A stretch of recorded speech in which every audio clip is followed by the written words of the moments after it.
Hello guys, Dhananjay here and welcome back to a new video in which I'm going to review the Apple iPad 9.7 inches 2017 version. And yes, finally it's happening. I have been using this tablet for more than 1 month and the experience has been good so far. So we have the Apple iPad which will cost you around 25,000 rupees if there is no deal. I bought this tablet for around 18,000 rupees in Big Billion Day sale on Flipkart. But in this video I'll tell you guys whether it's worth 25,000 rupees or not. First of all, let's start with the build quality. First thing you will notice on this tablet are these big bezels, and the bezels are huge. 2017 is the year of bezel-less phones, but this tablet is nowhere close to that. On the top, we have the 1.2 megapixel front-facing camera. We do not have the earpiece because this is the Wi-Fi only version. You also get a Wi-Fi plus 4G version at the price of 40,000 rupees. So if you are interested in 4G or SIM card capabilities, then do consider that. I'll give all the links in the description box below.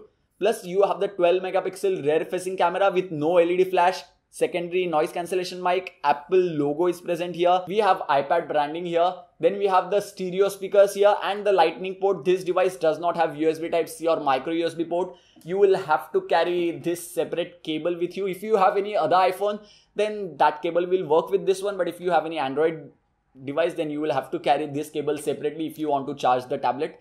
We have the volume buttons at the right side and power button at the top, and this position of buttons is really weird, but considering it's a tablet, you are going to use it in two hands anyways, so that did not bother me a lot when it comes to normal day-to-day life usage. After this, now let's talk about the display on this device. So 9.7 inches of display, 2048 by 1536 across the board, and the display quality is amazing as you can see on the screen right now. And when you are buying a tablet, you are mainly buying it to view stuff on this device, like watching movies, reading stuff, and that can be done really well on this device. Even though this is not AMOLED panel, or this is basically LCD panel, but even for an LCD panel, it performs extremely good in my opinion. So display quality gets 10 out of 10 from me. Headphone jack is present at the top and Apple did not remove it yet, and I'm pretty much sure that Apple iPad 2018 version will not have the headphone jack. It may, but I'm not sure. Thank God Apple did not remove it, and the headphone jack quality was good. It was able to drive my HD 598 SEs, and when you use the headphone jack with the normal headphones costing you 1,000 rupees, the headphone jack was able to drive those headphones and it was really loud too. When it comes to the sound quality, let me just give you one example.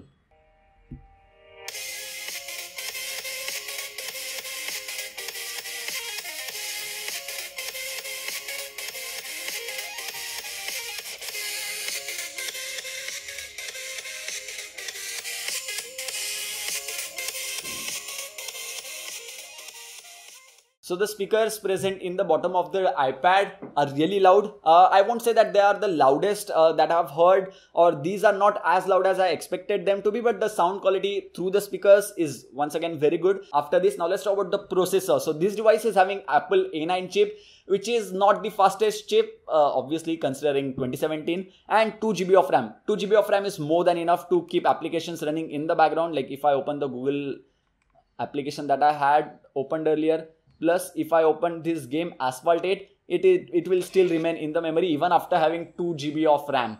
When it comes to processor, the performance remains good overall. When day-to-day life tasks are performed, like using Twitter, Facebook, or some normal games such as Subway Surfers, iPad does not stutter.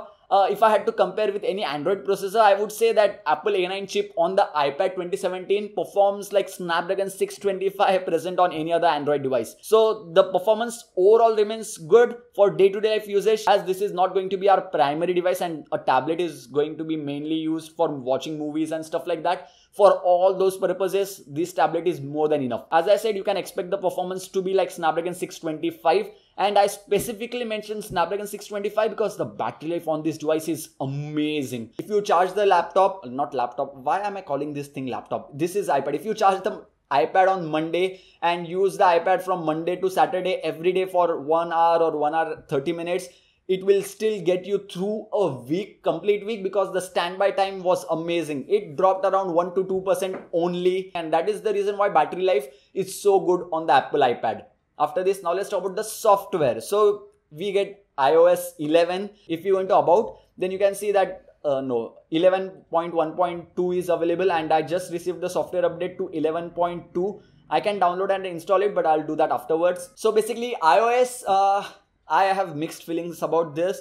You can customize few things such as this dock is present, which is amazingly good, and this laptop can be used only on gestures without using the home button. Let me just show you how. You can use 5 fingers to minimize the application like this. You can use 1 finger to go into this multitasking tray, and this is how the multitasking tray looks. This brightness slider and this sound slider is amazing. Android should absolutely copy these features, because if you want to increase or decrease the brightness, you do have this, but for volume there is nothing in the status bar, and I think it should be there in core Android. And you also have some toggles which can be toggled to turn on Wi-Fi or turn off Wi-Fi. You also get Bluetooth functionality, but that's limited. As you know, you cannot share files via Bluetooth to other people, and let's not talk about that. And when it comes to overall software experience, I would still give it 8 out of 10.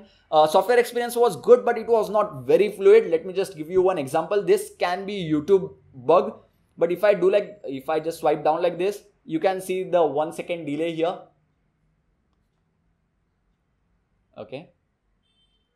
And overall software experience was not very smooth. I would say it was smooth, but not very smooth. Considering the price of 25,000 rupees, I give it a huge thumbs up in my opinion.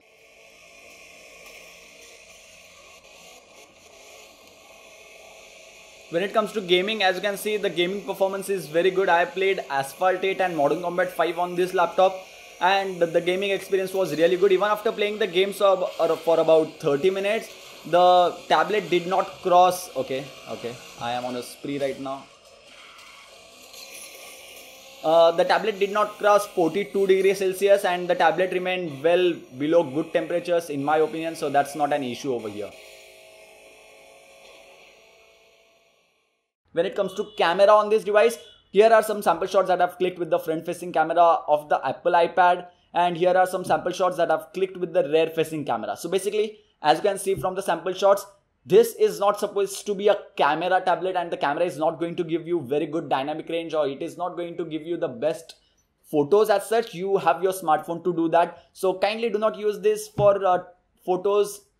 Like if you don't have a smartphone, then maybe use it, but don't go out somewhere and click photos with iPad. It may not look that great. So the software gets a thumbs up, hardware is good, camera are okay. Do not use cameras on a tablet to click pictures. Face ID is not present, but Touch ID works fine, I would say. Considering the price of 25,000 rupees, I won't really complain much, but I surely did expect little bit better Face ID. Not Face ID, Touch ID as compared to this one. If you want to access multi-window, then open up any application. Like let's open up YouTube, and you want Chrome application to be here, then just drag it here and it will open up in the multi-window tab. No, it's not multi-window right now.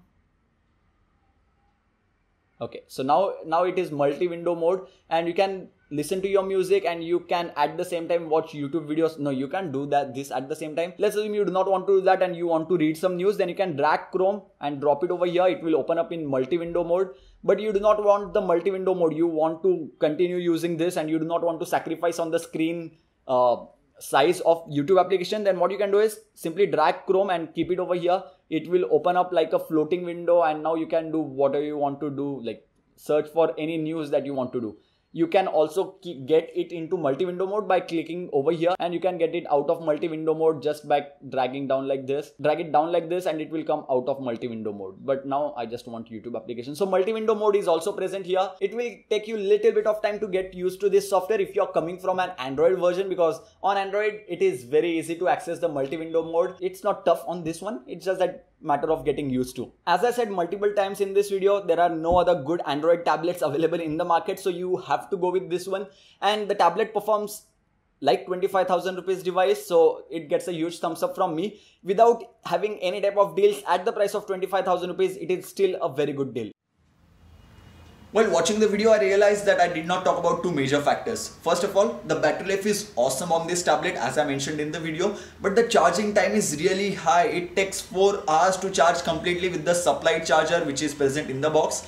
I tried to charge it with quick charge 3.0 chargers, and that did not work. It took more than 4 hours to charge completely. I do not have a MacBook to test whether MacBook's charger will be able to charge the iPad 2017 faster, but maybe it will according to many other people, but I did not test it. So 4 hours at least to charge it completely. Second thing, the display is amazing. The colors, view angles, everything is great, but the display is very reflective when you hold the device. And if you have any light source like this behind you, and if you hold it like this, you can easily see the light, and that becomes kinda annoying at times. But as this laptop, or not laptop, I don't know why I called this iPad laptop in the video so many times. It's not laptop, even though my friend is using as his laptop. As you can see on the screen right now, this is the setup that he is using, and it can be a like laptop replacement for people who are not going to do a lot of stuff. And yes, the display is glossy and reflective, so do keep that in mind. And if you enjoyed this video, don't forget to give this video a huge thumbs up. If you want to buy the iPad, then the link is present in the description box below. Do use that link, that will help out the channel. Plus, if you have any more doubts, suggestions or queries regarding this iPad, then do let me know about that in the comment section box below. I'll try my best to answer your queries. I am very active on Twitter, so you can ask me those doubts on Twitter too. The link is in the description box below. So yeah, thank you guys, thank you for watching. Hello guys, Dhananjay here and welcome back to a new video. And finally I'm going to review the iPad Air 2017. Oh, Air kutunada. Hello guys, Dhananjay here and welcome back to a new video in which I'm going to review the Apple iPad Air. Many of you guys were asking about the review of this iPad, and finally it's here. I've been using this laptop, oh. And I have been using this iPad since then, and the laptop